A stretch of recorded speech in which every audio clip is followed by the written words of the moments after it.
Welcome to my YouTube channel. Kung bago ka lang sa channel na to at true-blooded Aldab Nation ka, tama po ang channel na pinuntahan mo. Kaya considering na po kitang bagong subscriber. At huwag mong kalimutan pindutin yung bell para lagi po kang updated sa bagong video na ilalabas ko. Salamat po sa iyong pag-click sa channel na to. Welcome back mga kaaldab. Ito na naman po ang inyong lingkod, si Mr. Destiny. At syempre pag-uusapan natin ngayon, walang iba kundi si Alden Richards. Nakakatuwa kasi itong mga kumakalat ngayon. Although sinasabi nyo ng iba na kumbaga promotion na naman yan, kumbaga okay lang. Kasi totoo naman po, GMA pa rin po ang may gusto at papabor po sila pag ang issue po Sanya Lopez at Alden Richards ang pinag-uusapan. Di po ba? Kasi nga po sa pulang araw, sino nga po ba yung dapat sisihin ng mga Katden fans? Sino nga po ba talaga yung nagpapaasa? At bakit nga po ba guilty sila sa mga napapanood po nila, sa mga nababasa po nila? Yun naman po talaga yung totoo Tapos sinasabi ng iba, ginagatungan pa raw po ang issue kina Alden Richards at kay Sanya Lopez. Wala naman pong issue doon. Kaya lang syempre kailangan pong ma-link ni Sanya kay Alden. Kasi angat na angat po si Alden Richards At hindi naman po ito gugustuhin ng GMA Network na umangat yung pangalan ni Catherine. Syempre lahat ng mga fans ni Alden mahahatak niya sa ABS-CBN para manood. Hindi po ba? Para dun sumuporta. Kaya nga po yung issue na yan tapos na. Hindi na malilink pa po si Alden Richards dahil kabilang network siya. Walang collaboration. Di po ba? Pag meron lang pong collab,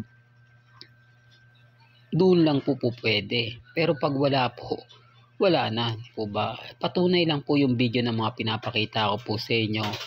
Mga nangyayari po sa loob, sa labas, sa social media, na hindi na nga po talaga magkasama sina Catherine at si Alden Richards. At nasaan na po ba yung kilig moments na sinasabi po nila? Asa na yung mga issue na kumbaga magsasama nga pong ngayong magpapasko kumbaga yung tipong yung ibig kong sabihin mga kaaldab, magki-Christmas silang family bonding. Nasaan na?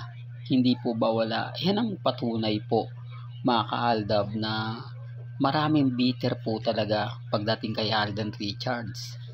Ultimo mga Alden fanatics nga hindi na ganong pinapansin yung issue na yan. Kasi nga po wala naman po talagang katotohanan. Kasi si Alden Richards, pwede mo naman tanungin yan Di po ba? Hindi naman po magsisinungaling yan.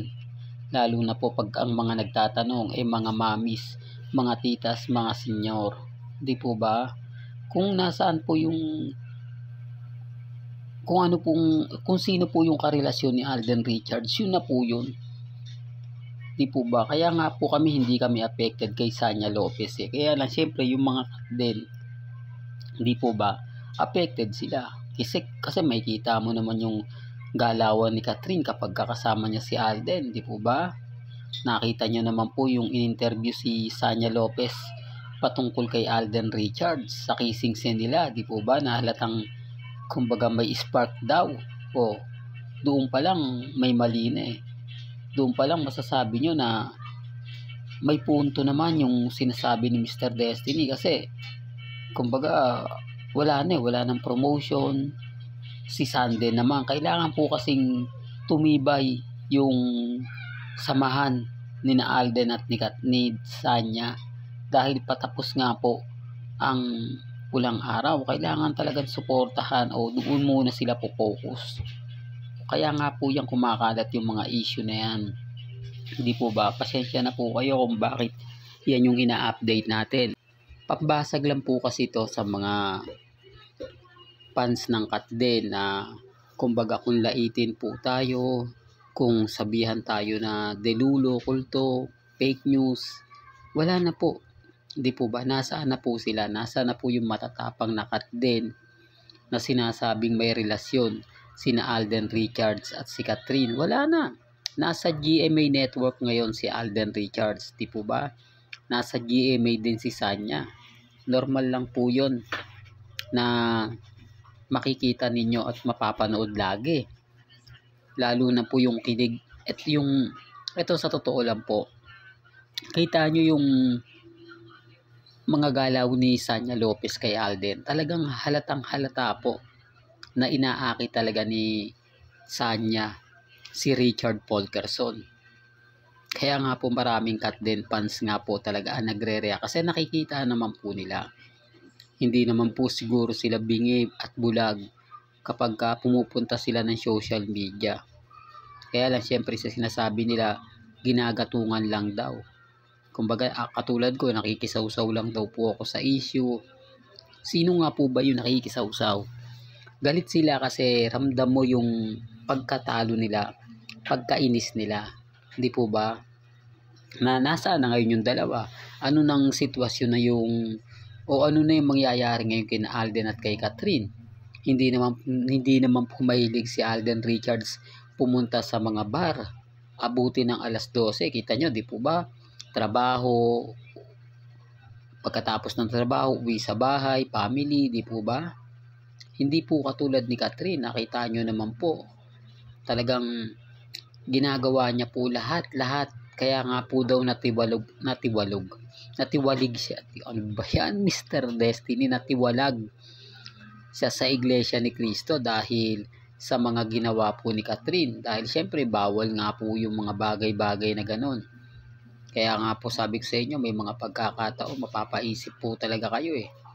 Di po ba?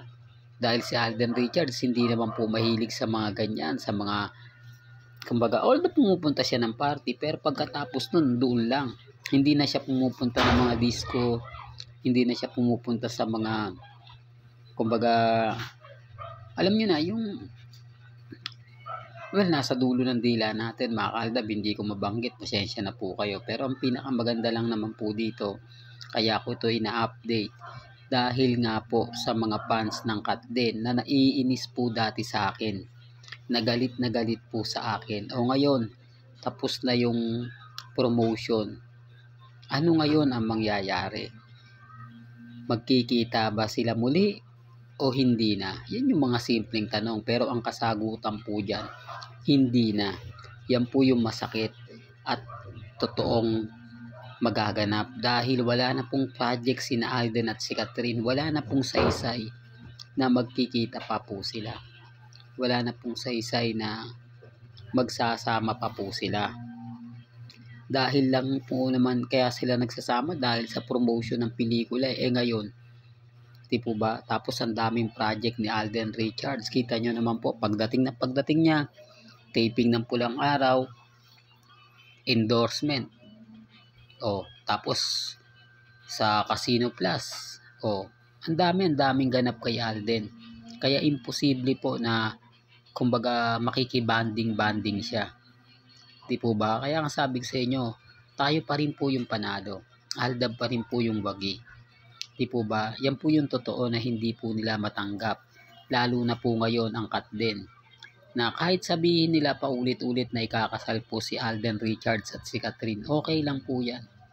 Basta't ang importante, tapos na po yung pelikula. Wala na pong dapat pang pakiligin. Wala na pong dapat pang masasaktan dahil hindi na po talaga sila magkikita pa. Maliban lang pagka gumawa sila ng bagong project, pero ang issue ngayon, Daniel at Catherine na gusto nga pong gumawa para talunin naman po ang Hello Love again. Po ba? Yan base lang naman sa mga nakakaalap nating impormasyon. Base lang naman sa mga nababalitaan po natin. Di po ba?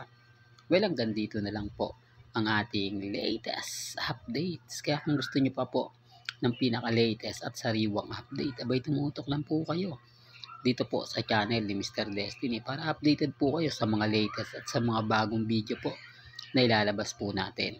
Kaya kung bago ka lang sa channel na to at isa kang true-blooded Aldab Nation na nagmamahal kina Mengay at Tisoy, tama po ang channel na pinuntahan mo. Kaya consider na po kitang bagong subscriber. At huwag mong kalimutang i-share ang mga video po natin sa mga mami, sa mga titas, at sa mga senyor. Hanggang sa muli, salamat po sa panonood at pakikinig.